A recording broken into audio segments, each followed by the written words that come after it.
50,000 বছর নামাজ পড়লে জান্নাতে যাইবো এরকম দলিল কেউ দেয়া পারবো? বাবা শাহালি যদি আমাকে জাহান্নামে নেয়, আমরা জাহান্নামেই যাবো। আপনারা আল্লাহর গোলামি করে জান্নাতে যান, আমরা যাবো না, আমরা শাহালির লগে থাকুম। যারা আল্লাহর গোলামি করে এরা যায় দেখেন গা মানুষের কাছে বাসে টাকা চায়। নামাজি জান্নাতে যাইবো না, পবিত্র নব জান্নাতে যাইবো। আমরা উসিলা ছাড়া কোনো কিছু বিশ্বাস করি না।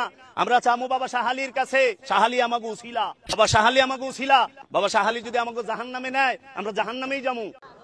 তুমি যেও না কোনো মাজারে, তুমি ঠেকিও না কোনো মাজারে মাথা, তুমি বাঁধিও না কোনো তাবিজ। কোরআনের নামে ওযু ছাড়া কোরআনকে তুমি এখানে ঝুলাইও না।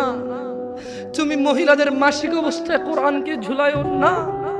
কোরআনুল কারীম এই তুচ্ছ কাজের জন্য আসেনি, শিফাউল লিল মুমিন। তুমি একটু বুদ্ধিমান হও, নাপা তুমি খাও, গলায় নাও না। কোরআন তুমি পড়ো না, গলায় নাও। তুমি একটু বুদ্ধিমান হও, তুমি একটু বুদ্ধিমান হও মুমিন। তোমার এখানে যদি সূরা ইয়াসিন থাকে, তোমার এখানে যদি সূরা ইয়াসিন থাকে, তুমি বোঝো তুমি টয়লেটে